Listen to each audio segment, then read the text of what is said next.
Could Raheem Morris actually be on the hot seat after just one season as the Falcons head coach? I want to talk about this and look at it from both angles, right? The possibility of Atlanta maybe moving on from him, and the, I would say, more realistic possibility of no, they're not going to fire their head coach after just one season. Now, before we get any further in today's episode, it is December 31st, New Year's Eve. Really appreciate everyone for watching with us today and all of 2024. We picked up 14,129 subscribers the past year. So thank you to everyone who's hopped aboard. We almost doubled what we did in 2023. So really appreciate all the support. And if you have not subscribed yet, maybe we can double it. Hit that sub button down below. Now, let me just open up by saying, personally, I don't think Raheem Morris is going to be one and done. I would be surprised. I'd be very surprised if the Atlanta Falcons fired Raheem Morris on January 6th, Black Monday. But we have been here before. Remember last year in November? I'm not trying to pick on Jeff here. Does a good job of covering the team and whatnot. But he said when it comes to Arthur Smith potentially getting fired, there won't be. There shouldn't be. Smith is not going to get fired this week or next week or anytime soon. That obviously didn't age very well, and I'm not putting that on screen to put him on blast, but I am putting it on screen to show that sometimes big decisions come down the wire, come down the pipeline at the last possible moment. Arthur Smith is a great example of that. Do you guys remember the Giants head coach before Brian Daboll? Joe, what's his name? I forget him already. But he was fired like 2 weeks after the season ended. So this stuff does happen every so often. And I could see Raheem Morris maybe going down on the naughty list for Arthur Blank based on what I believe is a season-ending mistake. I mean, look at the end of the first half here. You've got three timeouts down to the 21-yard line, and instead of using one of your three timeouts, the next snap happens with 20 seconds remaining. Atlanta has to settle for a field goal. They missed out on 20 seconds. That's 3 to 4 more plays to take a crack at the end zone. Instead, they only got 2 plays off before a field goal attempt. So, frustrating. And it wasn't just there. How about at the end of the second half? Again, 2 timeouts, 33 seconds.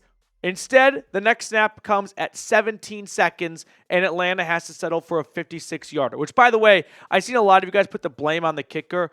It should not be automatic from 56. Should it be 5 yards short? No, it should not be. But that's what happens when you have to sign a kicker in December. Usually all the good ones are taken by then. So, yeah, I don't think the blame goes to the kicker for missing a 56-yarder. Majority of kickers would not make that kick. But ultimately, I don't think it's just the clock management in a huge game against the Commanders where you have major playoff implications on the line. No.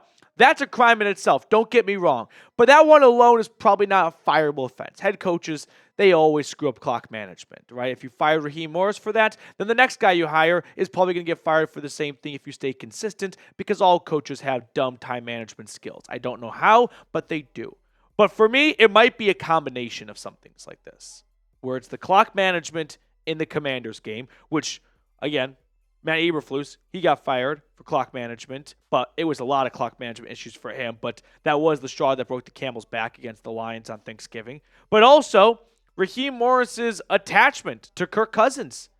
How he wanted to go down with Kirk Cousins rather than try and save this season. It was a very bizarre decision where he just kept doubling down on Kirk Cousins. And then we got Jesse Palmer, I think it was, a Bleacher Report article coming out that people in the Atlanta Falcons front office, facility, locker room, whatever, the entire organization believe like Kirk Cousins physically could not play the position. And Kirk Cousins remained the starter when after he was benched, it comes out, and it's not a very good look for Raheem Morris that, yeah, there's people in this building right here that think he just could not physically play anymore. And this is the guy that wanted to go get Kirk Cousins, right? Him and Terry Fontenot. Remember Raheem Morris's introductory press conference? And he really harped on how he wants a GM head coach relationship like the Rams have with Sean McVay and Les Snead, where the two work side by side in tandem. You can't put the Kirk Cousins signing 100% on Terry Fontenot when Raheem Morris preaches about working with the GM. I think both these guys, Fontenot and Raheem Morris, have blood on their hands for what was a failure of a signing. $90 million guaranteed for 14 games of work and a 6-6 record. Sorry, 6-7, 7-7 record, 7-7 record. But Morris sticking by Kirk Cousins as the season was beginning to torpedo downhill. That with the Commanders game, it might be something where owner Arthur Blank, as he gets older, senile, a little cranky, might go, no, I can't believe that guy just wasted a season. I don't think that we should have him waste another season. So, well, I don't think he's going to get fired. There's that evidence right there. And I've got more to say on this topic in just a moment. But first, a quick shout out to our friends over at Prize Picks. Prize Picks is the best place to get real money sports action. With over 10 million members and billions of dollars in awarded winnings, Prize Picks has made daily fantasy sports accessible to all. You just pick more or less on at least 2 players for a shot to win up to 1,000 times your cash. Run your game all season long on Prize Picks. Prize Picks puts their members first, so all withdrawals are fast, safe, and secure. When my picks hit, I can get my money in as quick as 15 minutes. So download the app today and use code CLNS to get $50 instantly after you play your first $5 lineup. All of that information is in the comments and description of today's video. Download the app today and use code CLNS to get $50 instantly after you play your first $5 lineup. Prize Picks. Run your game. Let's go back in time for a little bit and talk about Morris sticking by Cousins. He wasn't just going to give him another shot. He was putting all of his chips on 18. I mean, look at the stuff he said. I feel like he's going to come out of this thing and he's going to go on a run here. That run, that was a 1 touchdown to 9 interceptions, including a 4-game losing streak with no touchdown passes. How about this one? That guy's got to the point where we're 6-6. You say that like it's a good thing. You were 6-3, and then Kirk Cousins became the reason why you were 6-6, and then 6-7. Or maybe one of my personal favorites. This is after the Chargers lost, by the way. Quote, Kirk's our quarterback. Kirk is the guy that's going to lead us. He's leading you to Cancun for a golf trip in January, Raheem. That's where he's leading you. Those are 2 massive mistakes.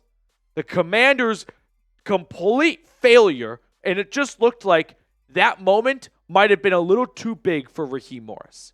There are countless examples of coaches being great coaches and great coordinators, but sometimes that's the ceiling for some folks, is a great coordinator. Josh McDaniels, very successful offensive coordinator for the Patriots.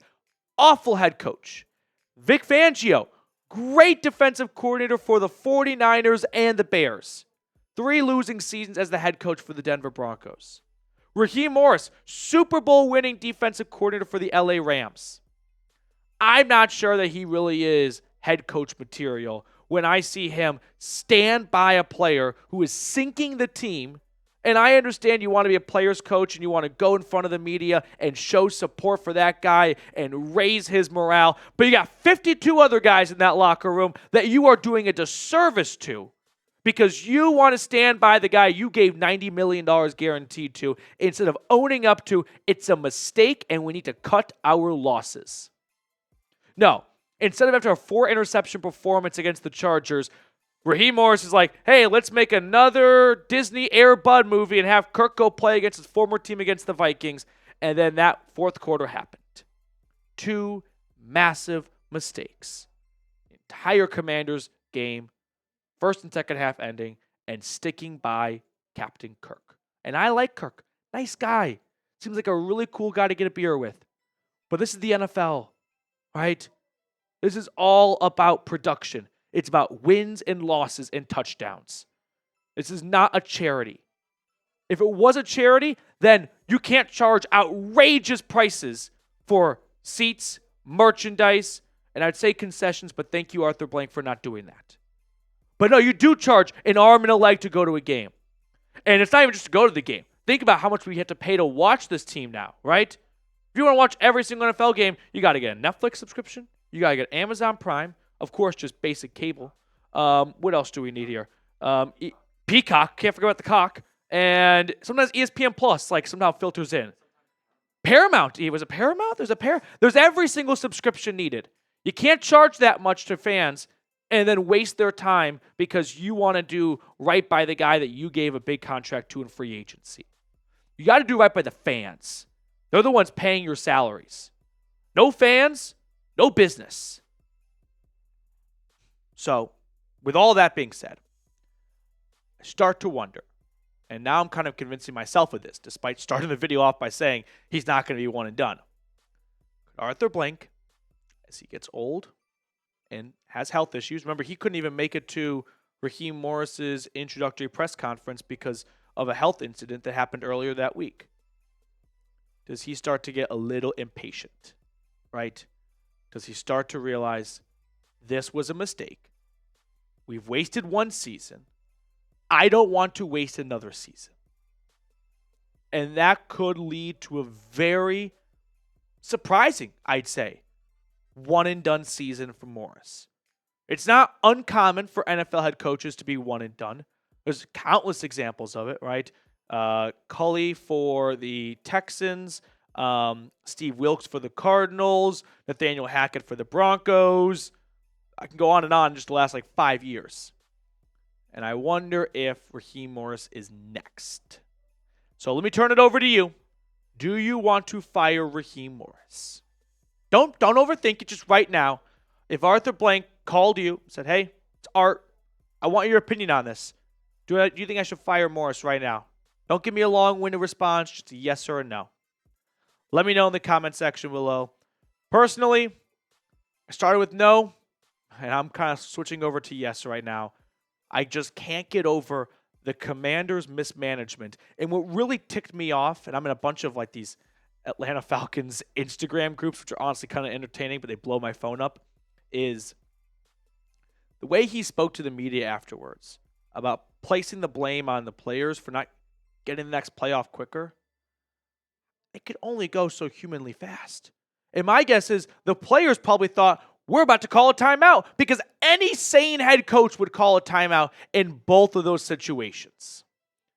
So I don't think Morris is one and done. But on the other hand, it's not looking good. All right, that will do it for us on today's episode. I hope everyone watching has a wonderful New Year's Eve. I think it's the most overrated holiday out there. Quick little side tangent here. I want to know what goes through someone's mind to stand in Times Square all day with a diaper on in the freezing cold to watch the ball drop. I think everyone in Times Square doing that should be at the head of the suspects list for every cold case file, because that is psychopath behavior. I always love to do the game of how much would you pay me to do blank, and for me the number is always way low because anyone would do that for $5,000. I don't think you could get me to spend all day at Times Square for under $10,000. It sounds like a miserable experience. Dirty Birds Club, thank you guys so much for your patience with this team and watching the whole season with us here. We will be live for Week 18 against the Panthers, 1 p.m. Eastern, so make sure to subscribe. That way you do not miss a single thing when it comes to your favorite team. Enjoy your New Year's Eve, and I'll see you all, not tomorrow, we're off New Year's Day, the next day.